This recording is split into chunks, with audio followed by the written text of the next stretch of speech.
Hello, everyone. Thank you for joining us this afternoon. My name is Harrison Enright, and I'm accompanied by my coworker, Jason Varni. We come from iTradeNetwork. You may or may not have heard of us. A lot of people know us by our order management system, but we're here to let you guys know that we do other things at the company, one of them being traceability, and so we want to talk a little bit about that. So here's just a little agenda on what we're going to cover. The main focus, again, is on traceability. We'll talk about why it's important to implement it, what encompasses that just term of traceability, and then kind of challenges that you face with the fresh cut and value-added products.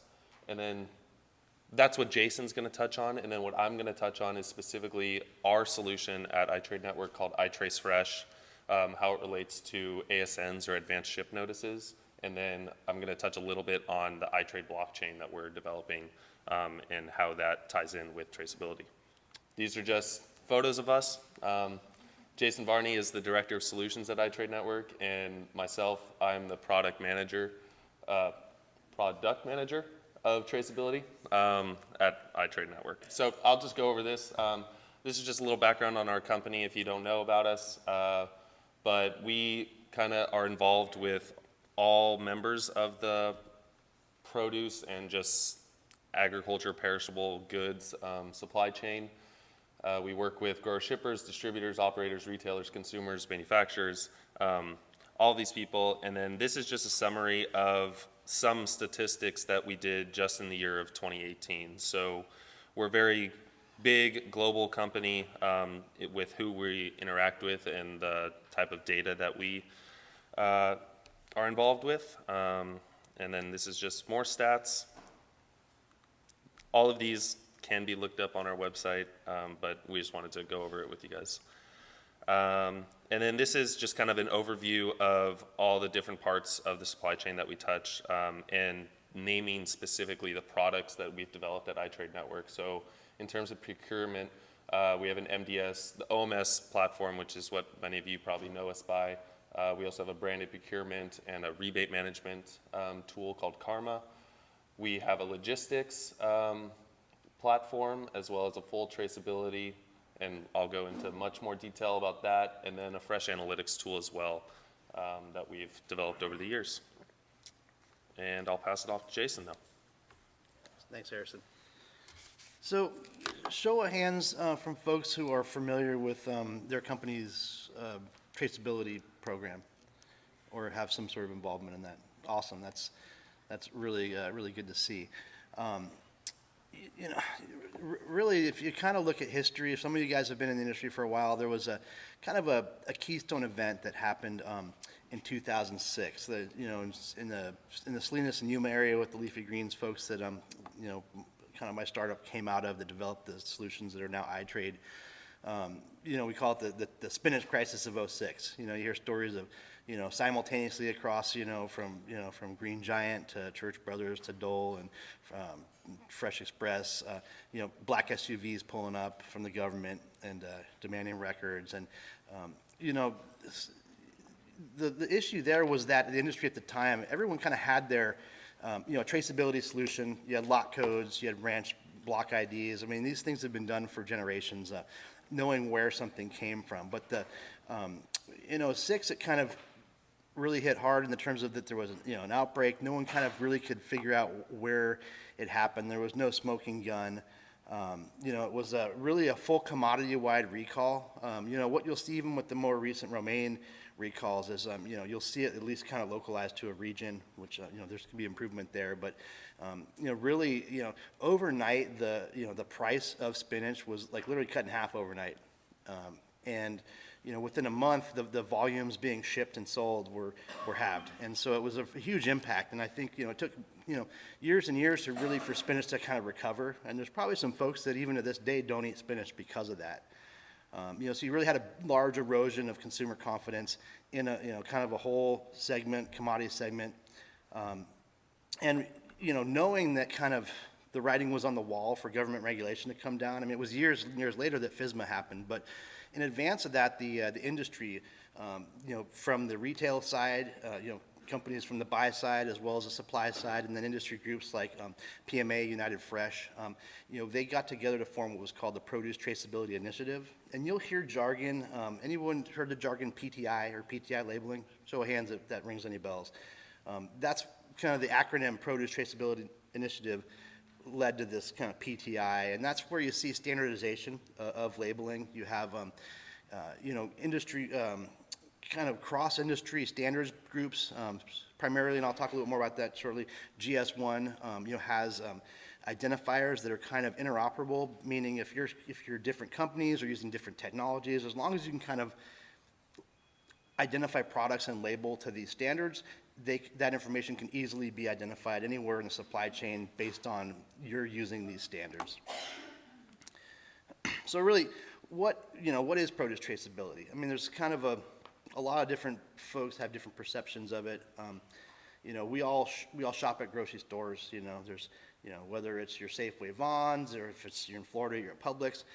So there's demand, I think, for information both from the buyers, who really, at the end of the day, the consumers pay the bills of the buyers, meaning the retail grocery stores. At the end of the day, that trickles down to basically, the revenue that goes into running our processing plants. If we're selling and shipping produce, our consumers are both our buyers and consumers would be your grocery stores or your distributors, your U.S. Foods and Cisco, just anybody, especially with the generations that are more tech savvy, they want to know more about their food.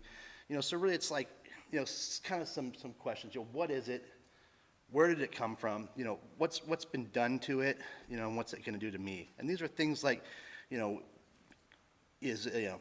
what is it in terms of just your base commodity or attributes of it? I mean, this can be leveraged for both building your brand and consumers or to just mitigate risk, So if you have, like, for example, a new variety or some new process, the what is it can really, you see a lot of companies leveraging traceability beyond, a risk mitigation to like a kind of a day-to-day building their brand, getting more consumer demand at the consumer level, as well as if their traceability program's in place, we find that they become a preferred vendor for a lot of these buyers. So it really can drive, if leveraged on the day-to-day, can drive business in an upwards direction for your company. And then what's it going to do to me? Things like allergens, nutrition. I mean, it's important to kind of share that information. I think the whole local aspect that, I call it, if you can scan a package of produce and, even if it's coming from Mexico and find out like a little bit about that region or the people that live and work there to provide that, I call it virtually local, meaning you kind of have that same warm and fuzzy, even though it's not from, from 300 miles away, it could be 3,000 miles. But if you know a little bit about that, connects the consumer to that, you kind of feel like it's local. And so, kind of leaning on GS1, who's, they are cross-industry, anything from nuts and bolts, medical devices.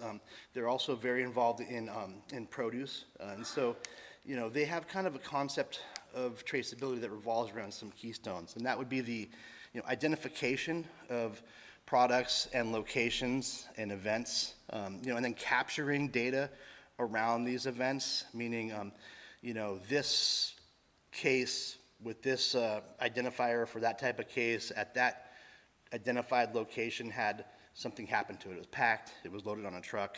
And then more importantly, even whether it's sharing with your end consumers or sharing with your buyers, it's just sharing that data. So once you've identified things and locations, captured information around the movement and supply chain, sharing that information so that it can be leveraged for business decisions. And so on the identify portion, these are some kind of, a lot of these are GS1 driven, not all of them. Some of them are more legacy. You've got, your UPC code, which is what's scanned at the register. That's identifying a company typically and a commodity at the consumer level or the retail sale level. G10 would be your, equivalent at the case or carton level. Then you have, markings on those, not so much on the consumer level, but more and more leaning towards that. In fact, Canada is starting to regulate some of that, where they would prefer to have a lot-based coding on the consumer pack. But even going back to early PTI after the spinach outbreak, having a lot-based identifier on that wholesale carton that allows you to trace it back to that pack event, the source field, is important. And then SSCCs are kind of like a unique code that goes on a pallet. So like as these things are bundled up into logistical units, there's a code that's unique to that pallet. It's used, on containers from foreign shipments and everything across different sectors. But for produce, think about it as a license plate number on that pallet that rides with it through the supply chain, and that can be a reference for data. And then there's things like global location numbers, real similar to like a unique product that would be registered by your company, meaning it's like this field or this processing plant. There's even GLNs for different sections of a processing facility. So like the receiving dock would have its own GLN. Each pack line could, finished goods storage and things like that could have location numbers that then could be referenced to know where things have moved through the supply chain. Shipment IDs, legacy is kind of DUNS number, where a business would have their locations would have different identifiers that are unique to those locations. So there's, some kind of standards in place so to identify places and things. And then capturing, this is kind of it's jargon, but you may or may not hear it. It's something that's becoming more and more relevant as blockchain technology and ways to more easily share information are becoming more developed. You have the concept of like critical tracking events, or CTEs, are things that are happening in different places, and then what you're gathering at those locations are key data elements. And so, some examples would be, a critical tracking event could be raw material harvested, and then the elements could be what's the grower, what's the ranch, what's the pack date, the crew, things like that that could have relevance to that product as it moves into your facilities and then into the supply chain. Shipment information, what carrier, when it ships out, what carrier's truck did it go on, what's the truck ID, that can be referenced to know if the truck passed a food safety test and things like that. Receiving, as DCs are receiving product from their vendors, tracking information about what lots they're receiving. I mean, we see with this most recent romaine outbreak, and just throughout kind of the outbreaks I've seen in the 10 or whatever years I've been doing this, one of the big breakdowns in the supply chain is, you guys as growers, shipper, packers tend to know what lots you're mixing and what you're sending out, but these receivers, whether it's a US Foods or a Vaughn's or whoever it is at their DC, they're not recording the lots they receive. So if someone gets sick in an outbreak and they go back to, let's use like an Olive Garden, hey, what lots of romaine did you have in your salad bar at that period of time? I don't know. So they go to the US Foods who delivers them. What lots did you deliver us? I don't know. And so then they look, and really, it doesn't help narrow a recall, let's put it that way. Then they're looking at let's look at our invoicing for that entire 2 weeks and see what suppliers sent us. And then they're always going back to the supplier, what did you ship us? And so what could have been just like one ranch or one location was a source of an outbreak turns into, don't eat romaine from California. And so, these are kind of the things that, if better information was tracked at some of these events, at the end of the day, it would help narrow a recall. And then, obviously sharing that data. It could be a QR code that you scan as a consumer that lets you see some information. But there's, GS1 has, some play in the GDSN network, where it's basically a way for companies to share product information, allergen information, publish that so it's available for their buyers. Classifications of products, and that would be kind of master data being shared. The event data, there's this data model called EPCIS that's been developed a few years back by GS1, and it's kind of designed to capture and share supply chain information in a structured way. And as blockchain evolves, that's the data model that a lot of blockchains are adopting, because it's a global standard that can be used for interoperability of different blockchains, which is what's going to develop over time. Transactional data, Harrison will talk a little bit more about blockchain and EDI on the ASNs, but just a way to electronically share this traceability information. And then fresh cut has its own challenges. Really, a field pack is kind of the easiest scenario. I mean, we've got, millions of cases that our technology is leveraged on every year. You know, we do trace for Tanner Antle, Ocean Mist, Dole, Green Giant, companies like that that do a lot of field pack. And so identifying it right there and labeling it and capturing that data at a pack event that's like the last kind of place it's touched before it gets cooled and shipped, easy. But when you look at fresh cut, you know, then you're talking about scenarios where you're commingling lots, you're commingling commodities and lots. And so part of that traceability system is, you know, I'm sure that most of you all have a management system to know, like in a batch or a run, you know, what you're putting into that from a commodity lot perspective. You know, and then packing event data. You know, I know that, you know, Dole, for example, is able to isolate a recall to a single line or a single SKU. You know, if there's a problem at the plant, they can isolate where exactly it is, and then the rest of the product, if it's not affected by one of their tests coming up bad, they can pass that through as not an issue for eating. And basically that way, you know, they're not just isolating a recall to, like, you basically isolate it to a line, so you're not having to shut the whole plant down, which obviously is a benefit to everybody. You know, and really it's, you know, just accuracy too. What you'll find too at value-added facilities, you have, like, you know, you've got your box printer, you've got your bag printer, you've got a lot of different pieces of equipment that need to be kind of set up for the, you know, right coding. Otherwise, you know, most folks, I'm sure at your QA process have a check on the labeling, and if that's bad, you're having to rework. And so those could be some of the challenges with fresh cut. And with that, I think I'm going to turn it back over to Harrison. All righty. Thank you, Jason. So Jason talked a little bit about where this effort in traceability came from, starting back in 2006. And while myself, I wasn't part of that effort, as I was 10 at the time. And for those of you doing math, that does make me 23 now. I am very much involved in it currently, and now I'm going to talk a little bit about what us at iTrade, what we're doing to help this traceability effort. And so here's a slide that has more statistics. I mean, we can always talk and find more statistics that validate that we should have traceability, that it needs to be across the industry for not only the grower shippers or the buyers, but definitely the consumers as well. And as Jason pointed out, some of the challenges, I would say one of the larger challenges that we're experiencing now is kind of just the general word of adoption. A lot of people know that traceability is needed, especially in this industry as we're dealing with food that people are consuming, so it's a safety hazard. But adoption is difficult if nobody's mandating it. A lot of the people that we work with came to us, or we approached them, and we got things set up and got the ball rolling there because it was mandated that they get onto a traceability platform. But just being proactive as a whole and getting the whole industry to sign up and go forward with this initiative is very important to us and should be to all of you guys as well. So iTrade platform of traceability is called iTRACE Fresh. So this is a graphic that shows where iTrade and iTRACE Fresh, all the different touch points that we have throughout the supply chain. So the little brackets that are 2 at the top and 2 at the bottom, those are the 4 what we call modules within the iTRACE Fresh platform.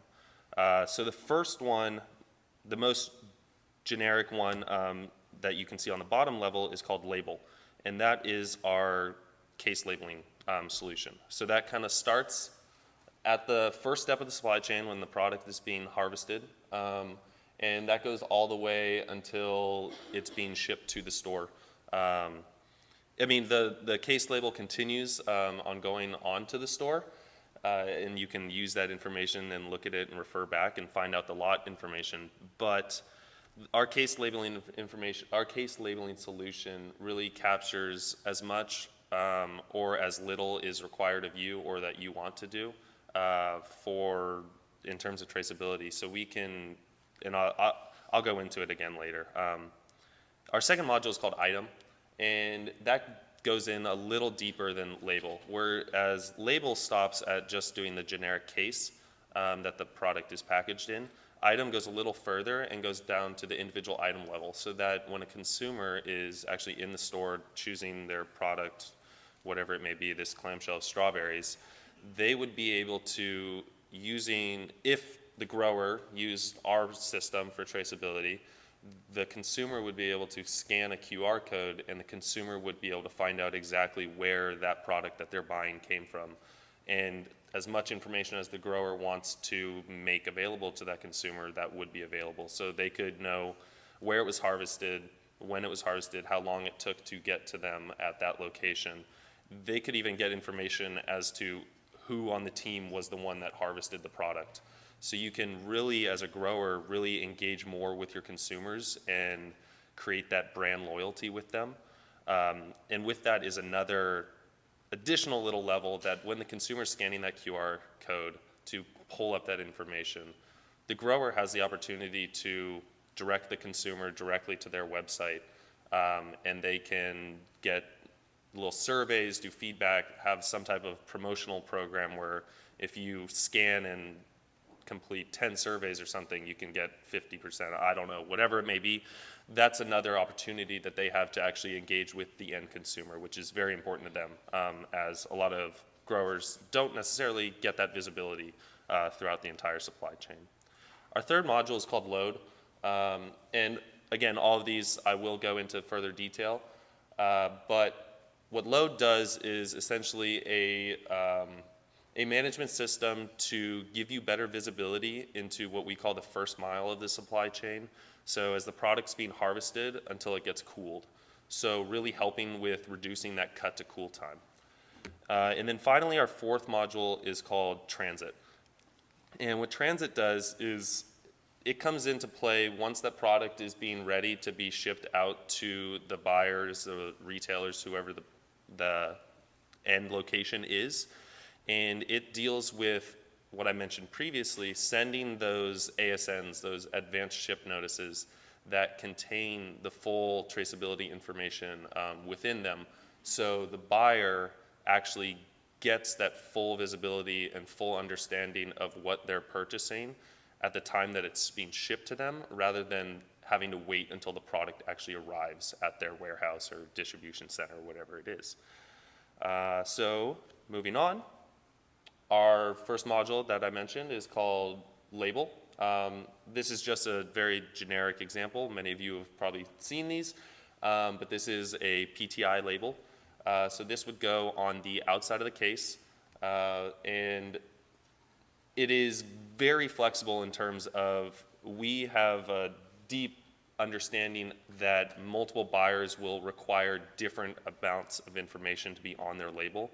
So our solution has been developed with that in mind, that you will be harvesting and sending to different end locations that have to have different information on the label, even though it's the same product. And so with that, using our system, it's very easy to quickly change the label format. You can actually preload all of the information, and just depending on who the user is, who the buyer is, anything different that may need to change can be predetermined. So before you actually go out and harvest the product, you know exactly what you're going to do. And with our system, we also have a mobile app, so Android and iOS. And for that reason, we developed it so that our growers would be able to print the labels out in the field as they're harvesting the product. Because while most of the time you're going out to harvest the product, you know what you're harvesting and about how many case labels you should have, some things change. You might get a different assignment while you're out there, and the harvesters need to go start harvesting a different thing. They actually don't have those labels ready, whatever it may be. So we have a completely mobile, online and offline solution. And we developed that because that really guarantees even more accurate traceability, because you can change any of those details that are going on your label while you're out in the field, even if you don't have service. So this can be applied across the entire world, because while in the US we have great cell service, not everywhere has amazing cell service. It can be spotty and stuff, and so that is not a hindrance at all. Oh, and also with our case labeling solution, as Jason mentioned before, we do also have the capability of printing out pallet tags. We call it hybrid pallet labels that accompany the SSCC code on those as well. So that's just another further level of traceability and data tracking. The next module was item. So here's an example of Cal Giant, who does a great job of utilizing, as I mentioned, the QR code pointing directly to their website. So this is an older version.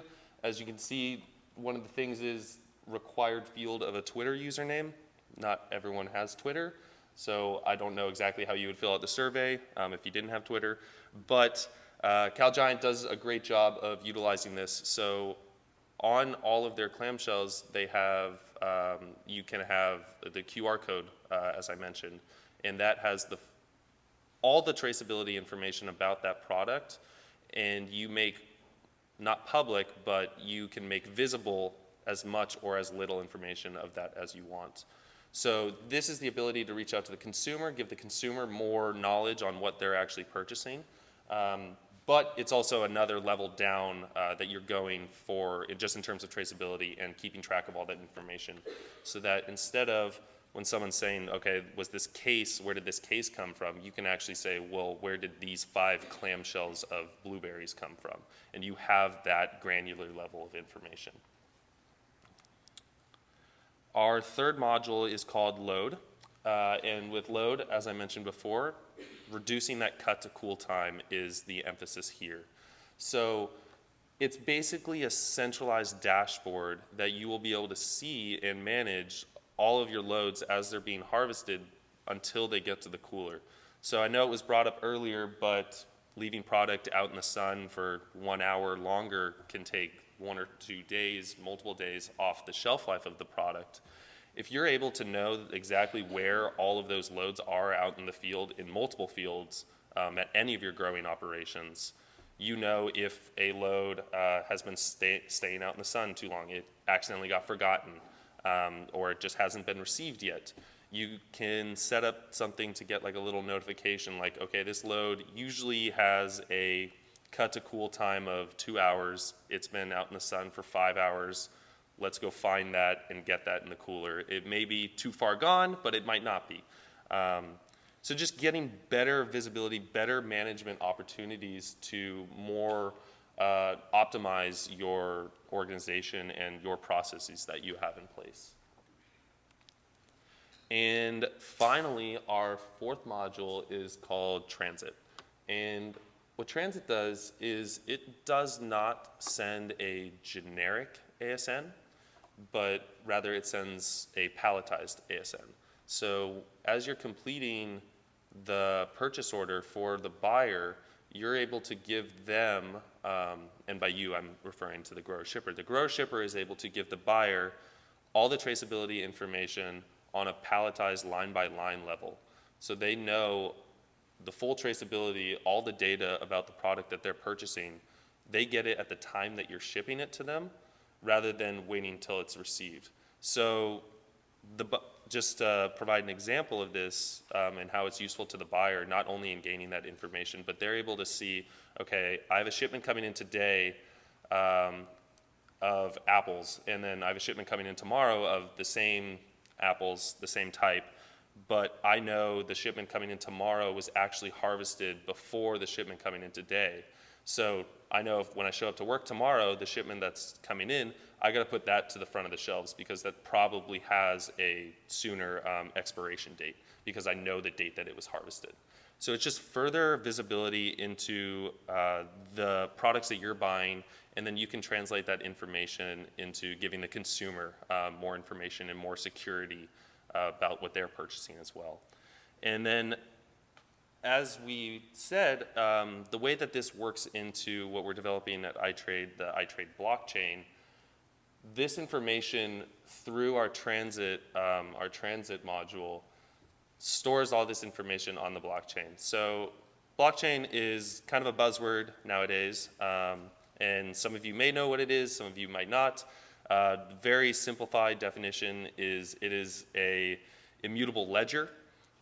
So anything that has been uploaded or stored onto the blockchain, it never gets deleted. Rather, you just update the versions of it or attach new information to it, and you would be able to look back and reference all of the changes that had been made. So this is very important when it comes to food traceability, because any data that goes onto it or through it using our traceability platform, it doesn't ever go away. So even if it's incorrect and someone changed it to make it correct, you would be able to see what the original mistake was and then maybe use that information to not make that mistake going forward. Or you would be able to refer back to purchase orders that could have happened months ago. So instead of combing through paper records or emails or Excel documents, you can get that information very quickly and very simplified. Yeah, so that's, we rushed it a little bit, but that's basically what we are doing at iTradeNetwork in terms of traceability to help bring further visibility and transparency to the entire supply chain, as we believe it helps not only the grower shippers and the buyers, but the end consumers as well. And since we're all eating food out in the world, we think this is one of the most important topics out there. So thank you very much.